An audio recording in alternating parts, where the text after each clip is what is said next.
الحمد لله رب العالمين وأشهد أن لا إله إلا الله وحده لا شريك له وأشهد أن محمدا عبده ورسوله صلى الله عليه وعلى آله وصحبه ومن تبعهم بإحسان إلى يوم الدين وسلم تسليما كثيرا.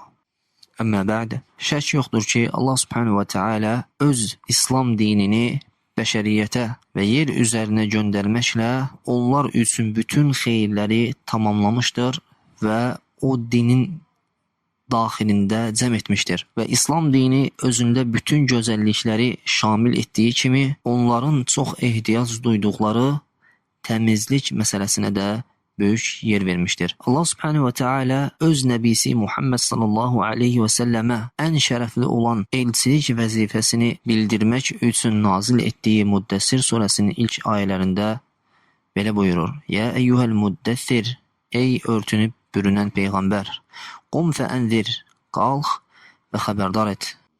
Və rabbəkə fəkəbbir, öz Rəbbini uza tut. Və thiyəbəkə fətahhir, və libasını təmizlə. Müddəssir surəsinin 4-cü ayəsi olan və thiyəbəkə fətahhir, libasını təmizlə ayəsi barəsində sələfdən 2 dənə təfsir gəlmişdir. Birincisi, libasını təmizlə ayəsindən məqsəd Peyğəmbər sallallahu aleyhi və səlləmin əməllərində, qəlbində və niyyətində pisliklərə və günaha səbəb olacaq şeylərdən çəkinməsi, onlardan təmizlənməsi qəsd olunur. İkinci təfsirdə isə maddi təmizlik nəzərdə tutularaq Allah Rasulunun sallallahu aleyhi və səlləmin öz libasını su ilə yuyub təmizlənməsi qəsd olunur. Və bu 2 təfsirin də səhih və doğru olmasında heç bir şək yoxdur. Çünki insanın təmizlənməsi 2 qismə ayrılır. Biri, batini təmizlik, buna mənəvi təmizlik deyilir. Bu da ki, qəlbin şirkdən, küfürdən və nifaqdan, həmçinin günahlardan təmiz olmasıdır. Bu da ən böyük təmizlikdir ki, bütün bəşəriyyətə lazım olan, vacib olan, öz Rəbləri olan, özlərinin Rəbbi olan Allah Subhanahu wa Taala'nı təkləşdirərək ona ibadət etmələri və ona asi olacaq bütün əməllərdən çəkinmələridir. Və bu təmizliyə Allah Subhanahu wa Taala Maidə surəsində işarə edərək, Yahudilər haqqında danışarkən onların xəbis əməllərini qeyd etdikdə buyurur ki, Ulaikellezine lem yuridillahu en yutahhira qulubahum. Onlar Allahın onların qəlbini təmizləmək istəmədiyi şəxslərdilər. Və bunun əhəmiyyətinə dəlalət edən də odur ki, insana qiyamət günü yalnız təmiz və sağlam, salamat qəlb fayda verəcək. Necə Allah Subhanahu wa Taala buyurur ki, Yevmə la yenfa'u malun və la banun. O gündə mal nə də övladlar fayda verməyəcək. İllə mənətəllaha bi qalbin səlim. Yalnız öz Rəbbinə, yalnız Allaha salamat qəlblərə gələnlər istisnadır. Ki, salamat qəlbin tərifində də alimlər buyururlar ki, qəlbin şirkdən, nifaqdan, günahlardan və küfürdən təmizlənməsidir.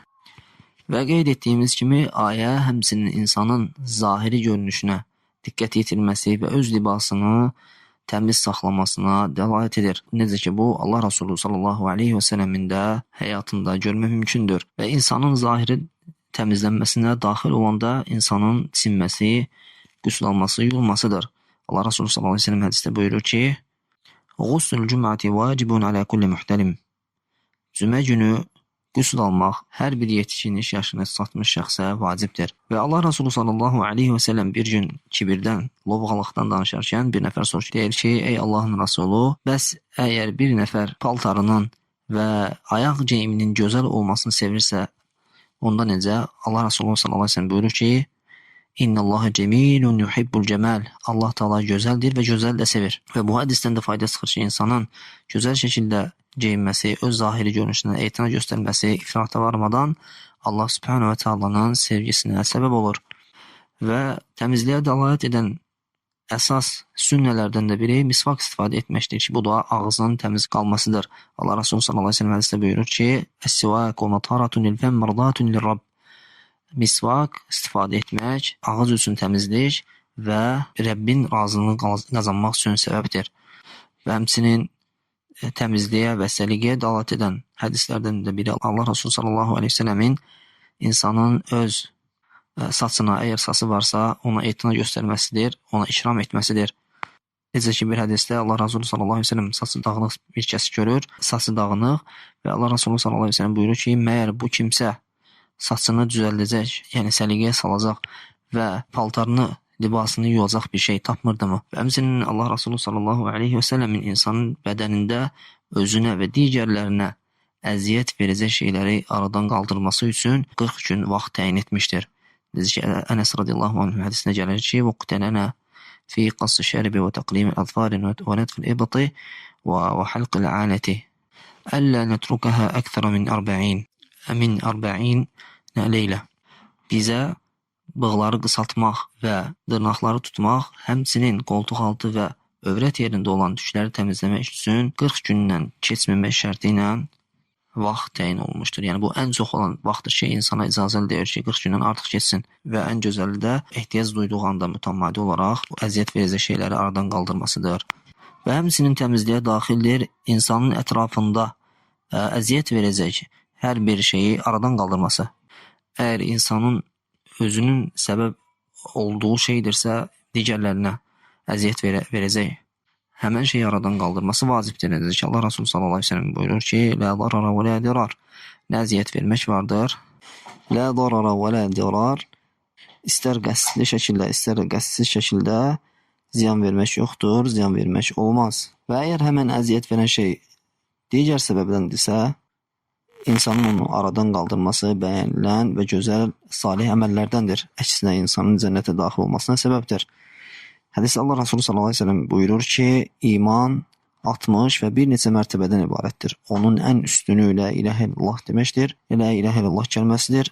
Ən aşağı mərtəbəsi əziyyət verəcək bir şeyi aradan qaldırmaqdır və həya da imandandır. Və hədis əksi məna ilə insanlara əziyyət verəcək şeyi də istər çirkləndirmək olsun, istər səs və başqa yollarla digərlərinə əziyyət verməyin icazəli olmadığına dəlalət edir. Və budur ki, bir müsəlmana yaraşmaz ki, digərlərinə əziyyət verəcək şeylərə səbəb olsun.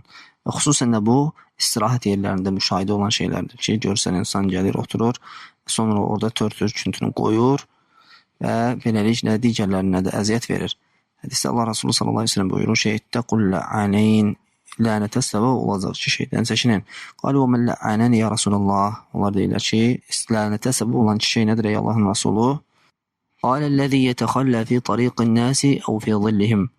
Allah Resulü buyurur ki, o kəs ki, insanların getdiyi yola və yaxud da ki, kölgələndiyi yerə öz ehtiyacını ödəyir. Və həmçinin Allah Resulü sallallahu aleyhi və səlləm ən mühüm təmizliklərdən olan qüsul və dəstəmazı imanın yarısı adlandırmışdır. Hədisdə Allah Nəbisi sallallahu aleyhi və səlləm buyurur ki, "Ət-tuhuru şatrul iman." Tuhur imanın yarısıdır. Və tuhurun mənasında əsas iki təfsir gəlmişdir. Birincisi, bundan məqsəd qüsül və dəstəmazdır. Çünki bu insanın zahirini təmizləyir. Və digər bütün əməlləri isə insanın batinini təmizləyir. Və ikinci məna isə insanın günahlardan, şirkdən və küfürdən təmizləməsi nəzərdə tutulur. Çünki iman ya əmirlərdən, ya da qadağalardan ibarətdir. Yəni, hədisin mənası olmuş olur ki, qadağalardan çəkinmək, təmizlənmək imanın yarısıdır. Və əmr olunanları yerinə yetirmək isə imanın digər yarısıdır. Və xüsusən də müsəlman ibadət yerlərində təmizliyə riayət etməlidir. Baxmayaraq ki, cəmaət namazında iştirak etmək hər bir yetkinlik yaşına çatmış hər bir kişiyə vacibdir.